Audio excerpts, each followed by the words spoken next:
Madam, నేను మాతాశ్రీని కలిసొస్తాను అని అర్చన చెప్తూ ఉంటుంది. ఎందుకమ్మా అని అవని అడుగుతూ ఉంటుంది. పోయినసారి పెళ్లి విషయంలో పొరపాటున పెద్దమ్మ గారికి చెప్పానని మాతాశ్రీ చెప్పారు. మరిప్పుడు తెలిసి తెలిసి ఎందుకు చెప్పారో కనుక్కొని వస్తాను, నిలదీసి వస్తాను అని అర్చన చెప్తూ ఉంటుంది. వద్దమ్మా అర్చన, అమ్మవారి విగ్రహాన్ని అడ్డు పెట్టుకొని చెప్పారంటే ఖచ్చితంగా మన జీవితంలో ఏదో జరగబోతుందని అంతరార్థం అని చెప్పి అవని అంటూ ఉంటుంది. ఇక మరోవైపు శశిధర్ పేపర్ చదువుతూ ఉంటే మాధవి శశిధర్కి కాఫీ తీసుకొని హాల్లోకి వస్తుంది. ఇక శశిధర్ మాధవి ఇద్దరు కూడా హాల్లో కూర్చొని ఉంటారు. అప్పుడు పని మనిషి ఇల్లు ఊడ్చడానికి వస్తుంది. సీతలు, నువ్వు ఈ పనులన్నీ తర్వాత చేద్దు గాని ముందు వెళ్ళి మాయ రూమ్ క్లీన్ చేయి. ఈ మధ్య మాయ రూమ్ క్లీన్ చేయక చాలా రోజులే అయింది.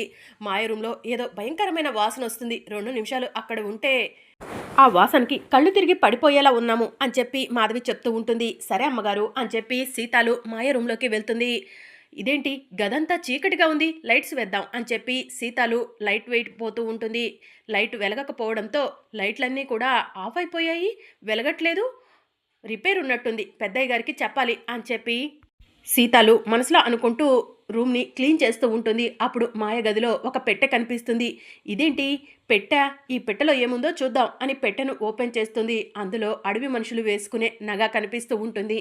మాయా మేడం గదిలో మేకప్ బాక్స్ ఉంది. మేకప్ బాక్స్లో మేకప్కి సంబంధించిన ఉండాలి, కానీ అడవి మనుషులు వేసుకునే గొలుసులు ఉన్నాయేంటి అని చెప్పి సీతాలు మనసులో అనుకుంటుంది. అయినా నాకెందుకులే అని చెప్పి ఆ గొలుసుని పెట్టెలో పెట్టేసి మళ్ళీ పెట్టెకు మూత పెట్టేస్తుంది.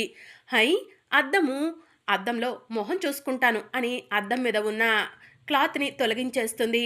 అద్దం భలే ఉంది, ఇలాంటి అద్దాన్ని నేనెప్పుడూ చూడలేదు అని సీతాలు మొహాన్ని అద్దంలో చూసుకుంటూ ఉంటే గజ్జల సౌండ్ వినిపిస్తుంది. ఇదేంటి మాయ మేడం ఏమైనా వచ్చిందా, గజ్జల సౌండ్ వినిపిస్తుంది? అయినా నా భ్రమ కాకపోతే మాయ మేడం గజ్జలు వేసుకోదు కదా అని చెప్పి సీతలు మనసులో అనుకొని అద్దంలో మొహం చూసుకుంటూ ఉంటుంది. ఇక అప్పుడే అద్దంలో నుంచి ఏవో మాటలు వినిపిస్తూ ఉంటాయి. ఇక భయంతో సీతాలు మాటలెక్కడి నుంచి వినిపిస్తున్నాయి అని మనసులో అనుకుంటూ ఉంటే అప్పుడే అద్దంలో నుంచి జట బయటికి వస్తుంది. జటను చూసిన సీతాలు భయంతో దెయ్యం దెయ్యం అని చెప్పి పరిగెత్తుకుంటూ కిందికి వస్తుంది. సీతాలు, ఏమైందే అని మాధవి అడుగుతూ ఉంటుంది.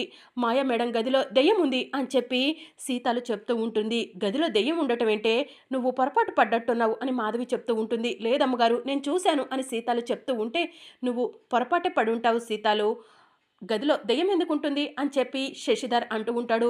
లేదయ్య గారు, ఉంది అని చెప్పి సీతలు చెప్తూ ఉంటుంది. పద చూద్దాం అని శశిధర్ అంటూ ఉంటే నేను రానయ్య గారు, నాకు భయం, మీరు వెళ్తే వెళ్ళండి అని చెప్పి సీతలు చెప్తూ ఉంటుంది. మాధవి పద వెళ్దాం అని చెప్పి శశిధర్ మాధవి ఇద్దరు కూడా గదిలోకి వెళ్తారు. వాళ్ళ వెనకే సీతాలు కూడా గదిలోకి వెళ్తుంది. సీతాలు, దెయ్యమన్నావు కదవే, ఎక్కడా అని చెప్పి మాధవి అడుగుతూ ఉంటుంది. ఏమో అమ్మగారు, ఇందాకలు ఇక్కడే చూశాను అని చెప్పి సీతాలు చెప్తూ ఉంటుంది. అప్పుడే మాయ వస్తుంది. గదంతా చీకటిగా ఉందన్నావు, గదిలో లైట్లు వెలగట్లేదన్నావు, లైట్లు కూడా వెలుగుతున్నాయి కదవే అని చెప్పి మాధవి అంటూ ఉంటుంది. అమ్మ మాయ, సీతాలు ఏమంటుందంటే అని శశిధర్ అంటూ ఉంటే సీతాలుకి మీకు మధ్య జరిగిన డిస్కషన్ అంతా నేను విన్నాను డాడీ అని చెప్పి మాయ అంటూ ఉంటుంది. ఏయ్ సీతాలు, నువ్వు డాడీ చెప్పినట్టుగా పొరపాటే పడ్డావు, గదిలో దెయ్యం ఉండటం ఏంటి? అయినా నా రూమ్ నువ్వు క్లీన్ చేయాల్సిన అవసరం లేదు, నా రూమ్ని నేనే క్లీన్ చేసుకుంటాను, ఇక్కడి నుంచి వెళ్ళిపో అని చెప్పి మాయ అనటంతో సీతాలు మాధవి శశిధర్ అక్కడి నుంచి వెళ్ళిపోతూ ఉంటారు. ఇక మాయ కంగారు పడుతూ ఉంటుంది. శశిధర్ మాధవి రూమ్లో నుంచి బయటకు వెళ్ళి, మాధవి, సీతాలు చెప్పింది నమ్మాలా లేకపోతే మాయ చెప్పింది నమ్మాలా అని చెప్పి అడుగుతూ ఉంటాడు.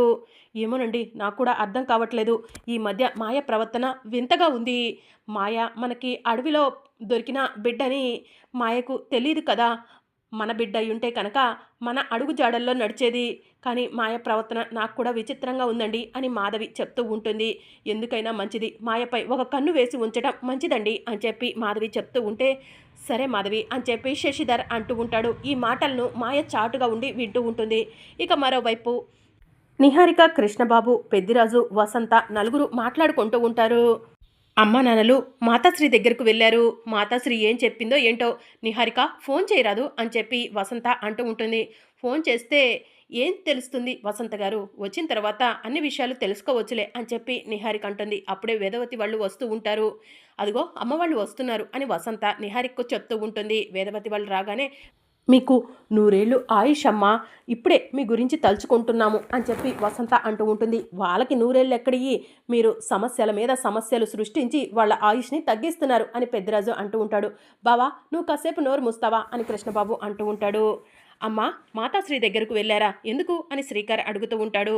నిశ్చితార్థం ఎటువంటి అడ్డంకులు అవరోధాలు లేకుండా జరిగిపోవాలని ఏదైనా పరిష్కారం చూపిస్తారని వెళ్ళాము అని చెప్పి వేదవతి అంటుంది. మరి ఏమన్నారు అత్తయ్య అని నిహారిక అడుగుతూ ఉంటుంది.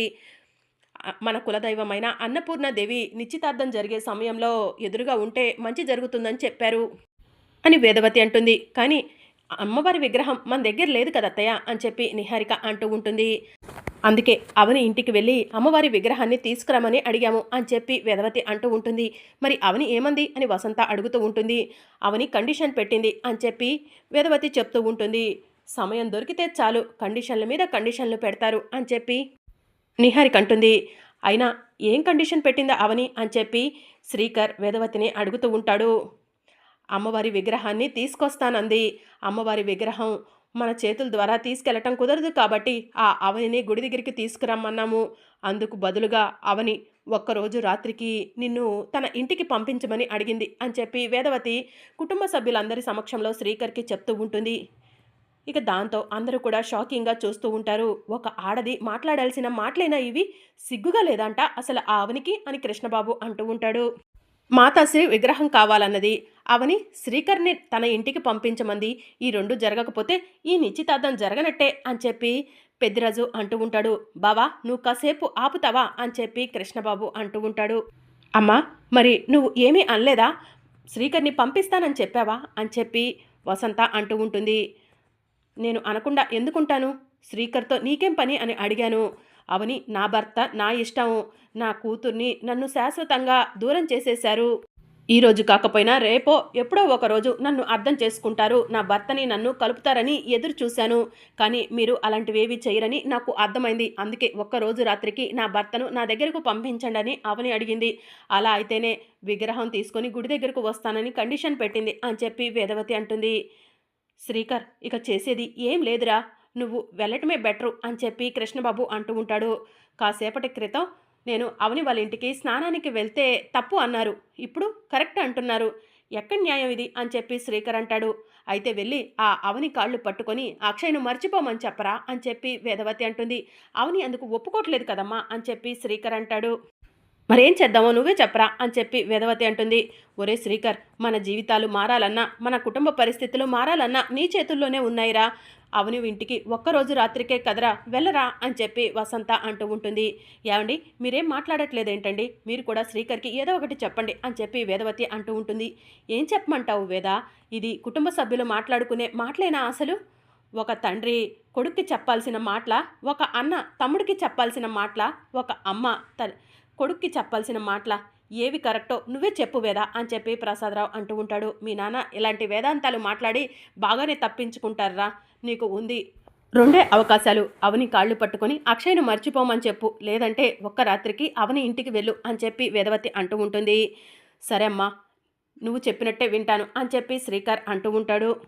ఇక మరోవైపు మాయా అద్దం ముందుకు వెళ్తుంది. జై జట అని చెప్పి అంటూ ఉంటే అడవిలో ఉండ స్వామి ఇంకా అడవి ప్రజలు అందరూ కూడా అద్దంలో మాయకు కనిపిస్తూ ఉంటారు. ఏంటి మాయా పిలిచావు అని చెప్పి స్వామి అడుగుతూ ఉంటాడు. స్వామి నన్ను పెంచిన నా తల్లిదండ్రులకు నా పైన అనుమానం మొదలైంది. నేను వాళ్ళ కూతుర్ని కాదని వాళ్ళు నాతో చెప్పలేదు. ఆ విషయం నాకు తెలిసినా కూడా నేను తెలియనట్టే ఉన్నాను. కానీ నా ఉనికేంటి, నేను చేస్తున్న పనులేంటి, నా శక్తి ఇవన్నీ కూడా పెళ్లి కంటే ముందే వాళ్ళకు తెలిసిపోతుందా స్వామి అని చెప్పి మాయ అడుగుతూ ఉంటుంది. మాయ నిన్ను ఆ రోజు అడవి నుంచి వాళ్ళ దగ్గరకు పంపించిందే నేను, నీకు మాయ అని నామకరణం చేపించిందే నేను. నా శక్తి ఉపయోగించి నిన్ను ఇతర దేశాలు పంపించాను.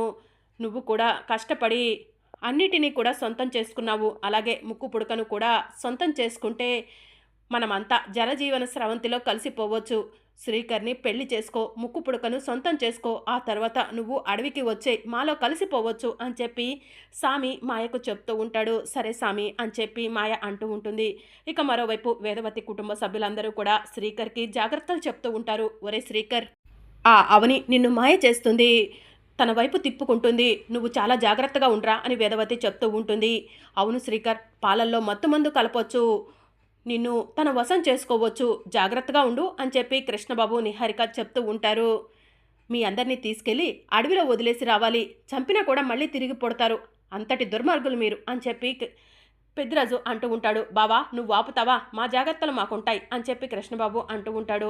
ఇక మరోవైపు అవని రెడీ అవుతుంది. సుజాత, అర్చన అవని దగ్గరకు వచ్చి, ఈరోజు నీకు చాలా ముఖ్యమైన రోజు, శ్రీకర్తో ఏకాంతంగా గడిపే రోజు, ఈరోజు నీకు మంచి రోజు కావాలని, నీ జీవితం ఈ రోజుతో మారిపోవాలని కోరుకుంటున్నాము. మేం మధ్యలో డిస్టర్బెన్స్ ఎందుకు అవని, అందుకే గుడిలో హరికథ జరుగుతుంది, మేము అక్కడికి వెళ్తాము అని చెప్పి అర్చన సుజాత చెప్తూ ఉంటారు. సరే అక్క అని చెప్పి అవని అంటుంది. శ్రీకర్ జాగ్రత్త, అవని ఎన్ని ప్రయత్నాలు చేసినా కూడా నువ్వు మాత్రం అవని వైపుకు వెళ్ళకు, ఏదైనా జరిగిందంటే లేనిపోని సమస్యలు వస్తాయి, ఈ విషయం మాయకు తెలిస్తే మాయ కూడా మనపై సీరియస్ అవుతుంది, గోప్యంగా ఉంచండి, ఎవరు కూడా ఈ విషయం గురించి మాయతో చెప్పొద్దు. రే శ్రీకర్, అవని విషయంలో జాగ్రత్త, అవని ఇచ్చిన పాలు తాగొద్దు, అవనిని ఒక కంట కనిపెడుతూ ఉండు అని చెప్పి వేదవతి, కృష్ణబాబు, నిహారికలు శ్రీకర్కి ధైర్యం చెప్పి ఇంట్లో నుంచి తీసుకొస్తూ ఉంటారు. మేడం, ఈరోజు శ్రీకర్ సార్కి మీకు స్పెషల్ డే, మీరిద్దరూ ఒక్కటవ్వాలి, నా కోరిక నెరవేరాలి అని అర్చన అవనికి చెప్తూ ఉంటుంది. ఇక వేదవతి వాళ్ళు శ్రీకర్ని తీసుకొని ఇంట్లో నుంచి బయటికి వస్తూ ఉంటారు. ఇక అలాగే సుజాత, అర్చన గుడికి వెళ్తూ ఉంటే వాళ్ళను సాగనంపటానికి అవని కూడా ఇంట్లో నుంచి బయటకు వస్తూ ఉంటుంది. ఇక అప్పుడు వేదవతి కుటుంబ సభ్యులు అలాగే సుజాత వాళ్ళు ఒకరినొకరు చూసుకుంటూ ఉంటారు. మరి అప్కమింగ్ ఎపిసోడ్లో ఏం జరగనుందో తెలుసుకోవాలనుకుంటున్నారా? అయితే ఛానల్ను సబ్స్క్రైబ్ చేసుకోండి.